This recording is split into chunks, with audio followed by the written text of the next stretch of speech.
Bien. Mes chers camarades, je voudrais tout d'abord vous apporter le salut fraternel de l'ensemble des militants Force ouvrière d'Indre-et-Loire et vous exprimer aussi toute la fierté que nous avons aujourd'hui à vous recevoir, à vous accueillir pour ce congrès confédéral à Tours. Oui, pour notre union départementale, c'est réellement une fierté et une reconnaissance. Permettez-moi aussi de pouvoir devant vous remercier chaleureusement les camarades qui font partie du comité d'organisation de ce congrès. Ils sont plus de 200 à avoir répondu présent aujourd'hui.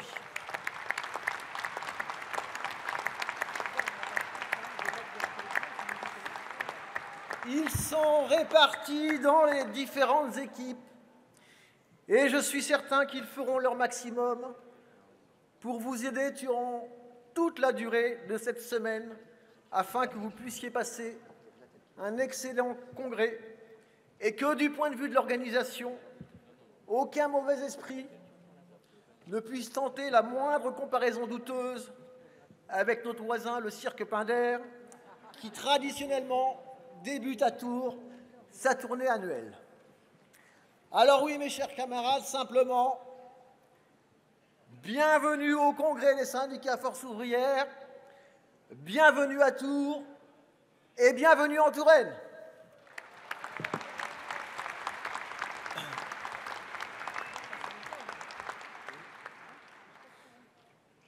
Ce sont d'ailleurs les Romains qui créèrent un nouveau chef-lieu, un chef-lieu de cité appelé Caesarodunum, et fait notable de stabilité, la Touraine gardera jusqu'à la Révolution les frontières de la tribu des Turones.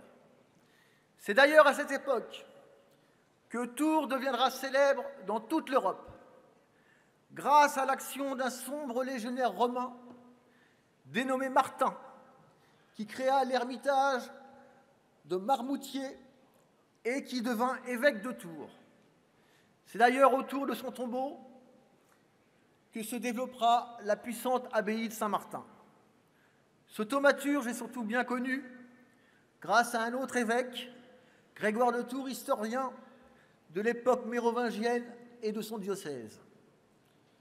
Les rois de France, par la suite, durant tout le Moyen-Âge, viendront séjourner nombreux en Touraine, de Clovis à Philippe Auguste, construisant châteaux et places fortes. Mais c'est bien la toute fin de cette période qui mit à nouveau la Touraine sous la lumière. L'épisode de la rencontre de Jeanne d'Arc avec Charles VII à Chinon reste connu de tous. La Renaissance marquera la plus faste période pour la Touraine, surnommée le Jardin de la France. Les rois de Charles VIII à Henri III édifieront ou transformeront bon nombre des plus fameux châteaux comme Chenonceau, Azay-le-Rideau, Villandry, Chaumont ou même Amboise, où François Ier y convie le grand Léonard de Vinci qui y repose aujourd'hui. La Touraine est aussi connue comme le jardin des lettres à la française. Elle a vu naître ou mourir des hommes très célèbres ou reconnus tels que François Rabelais à Chinon, Pierre de Ronsard, René Descartes, Paul-Louis Courier, Alfred de Vigny, Honoré de Balzac, Georges Courteline. Des littéraires ou des lettrés, certes, auxquels on peut néanmoins ajouter quelques-uns des plus grands scientifiques, comme ces trois médecins réputés. Pierre Bretonneau, qui a identifié la typhoïde et la diphtérie, avec ses deux disciples, Armand Trousseau, précurseur de la trachéotomie, Alfred Velpeau, inventeur du fameux bandage, Je vous passerai et vous échapperez ainsi à la litanie des hommes politiques, des médias, des sportifs, et pourtant, vous seriez surpris. En Touraine, et c'est un fait historique certain qui a traversé les âges, nous aimons la bonne chère et le bon vin. Et c'est naturellement que Tours est l'une des 4 villes élues comme cité de la gastronomie en France. Parmi nos spécialités, je vous encourage à goûter nos rillons, nos rillettes, nos fromages de chèvre de Sainte-Maure ou de Valençay, le tout accompagné de vins de Chinon, Bourgueil, de Montlouis ou Vouvray, avec modération bien sûr, les contrôles sont nombreux en Touraine. Néanmoins, vous savez tout, ou presque, sur la Touraine touristique ou culturelle. Une chose, les bâtisseurs de ce que l'on appelle les châteaux de la Loire et autres nobles maisons s'étaient organisés pour défendre leurs intérêts. C'est pourquoi Tours est un haut lieu du compagnonnage français et européen. Vous pouvez d'ailleurs admirer sur le stand numéro 6 de l'exposition quelques chefs-d'œuvre prêtés par le musée du compagnonnage de Tours, que je vous encourage à aller visiter, à les découvrir. Avec votre badge d'accès de congressiste, vous aurez d'ailleurs une entrée à prix réduite. Terre de conservatisme et de tradition, les idées progressistes, socialistes gagneront tardivement la Touraine à la toute fin du XIXe siècle, grâce à l'action de figures locales telles que Sigismond Losserand, auxquelles nous avions rendu hommage dans un 1er mai récent. Mais Tours a également eu ses canuts, puisqu'on y travaillait la soie, et quelques 200 Tourangeaux ont été aussi des communards. Vous ne verrez pas la salle du manège à Tours, puisqu'elle a été détruite. C'était le lieu du fameux congrès de Tours en 1920, congrès qui marqua la scission au sein de la SFIO, avec la création de la SFIC, devenant quelque temps plus tard le Parti communiste.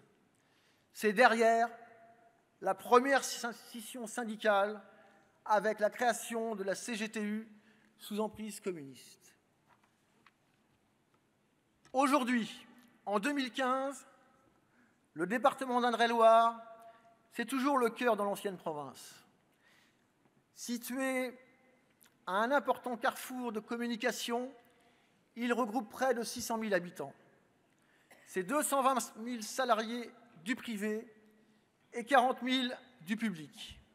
Le poids de l'agglomération de Tours est énorme et il s'inscrit dans les futures métropoles supérieures à 400 000 habitants. Bien sûr, la crise économique ne nous a pas épargnés et nous avons encore bien présent dans nos mémoires la cascade de plans sociaux et de fermetures d'entreprises durant l'année 2011. Et même si la région Centre est l'une des 3 régions les plus industrielles, en Touraine, nous connaissons aussi la désindustrialisation. À ce titre, il y a un mois tout juste, sortait le dernier pneu de l'usine Michelin à Joué-les-Tours, usine qui comptait plus de 4000 salariés à la fin des années 60. Il ne reste plus que 200 aujourd'hui sur une véritable friche industrielle de 30 hectares. Le tissu industriel et commercial est composé par une immense majorité de TPE ou, au mieux, de PME et de PMI. Il y a 46 000 établissements recensés dans le département. 30 000 ne comportent aucun salarié. 10 000 ont au plus 5 salariés. 565 établissements sont compris entre 50 et 200 salariés et seulement 97 dépassent les 200 salariés. Le premier employeur du département, par conséquent, et comme souvent, c'est l'hôpital public, le CHRU, avec plus de 7 000 agents, suivi des collectivités territoriales que sont la mairie de Tours et le Conseil général. Les entreprises du privé dépassant les 1000 salariés se comptent sur les doigts d'une main. Notre champ de syndicalisation doit donc tenir compte de ces aspects locaux, d'autant que parallèlement, le chômage bat record sur record pour atteindre près de 30 000 demandeurs d'emploi fin 2014, même si le taux de chômage s'établit seulement à 8,8%. Alors, Force ouvrière dans tout cela? Eh bien, Force ouvrière se porte plutôt bien, voire très bien, si l'on en juge par nos derniers résultats, nos implantations récentes et notre activité syndicale. Les succès sont à mettre à l'actif des équipes militantes, mais aussi de la formation syndicale que nous défendons à l'Union départementale, où depuis plus de 10 ans maintenant, 200 camarades en moyenne viennent suivre les stages proposés par le CFMS. Tout d'abord, dans le privé, globalement, avec les TPE, en 2012, nous décrochions la 2e place, juste devant la CFDT et derrière la CGT. Dans la métallurgie en Indre-et-Loire, nous dépassons les 30% de représentativité, à 2% de la CGT seulement.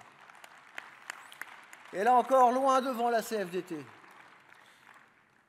Dans le bâtiment, nous dépassons les 20%, ainsi que dans l'agriculture, à l'élection des chambres consulaires. Mais l'actualité récente, c'est bien sûr les élections du 4 décembre, où pour la première fois, Force ouvrière décroche la 1re place dans le département sur l'ensemble de la fonction publique,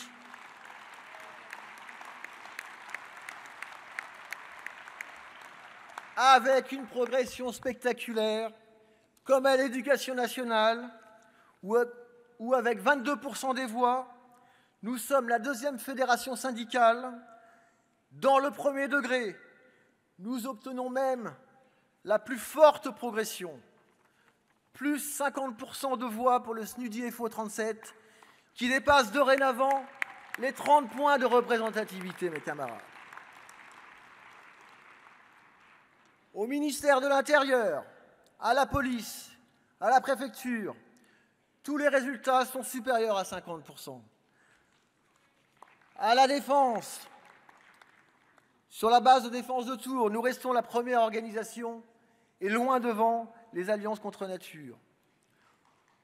Au niveau de la territoriale, pour la première fois, Force ouvrière devient majoritaire au niveau du centre de gestion qui, avec ses 3 521 agents, est la plus grosse structure.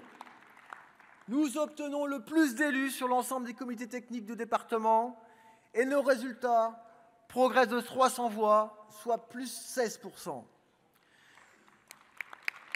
À la Poste, nous talonnons la CGT à 9 voix près. Il y a les postiers là-bas. Dans la santé, nous sommes l'organisation syndicale la mieux représentée, avec 42 élus dans les CTE, et pour la première fois, nous arrivons premiers à l'hôpital de Chinon.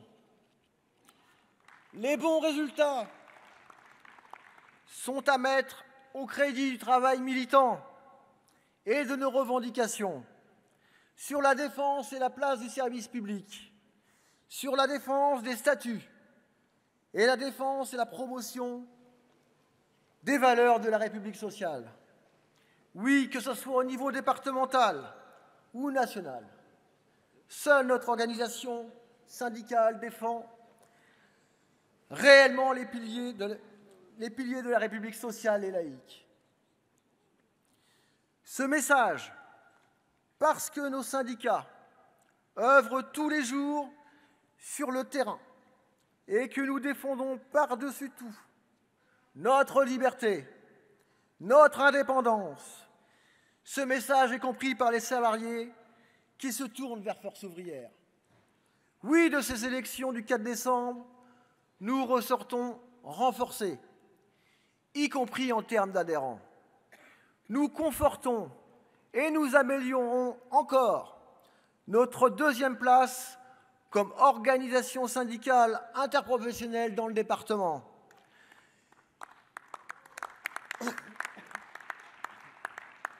Merci.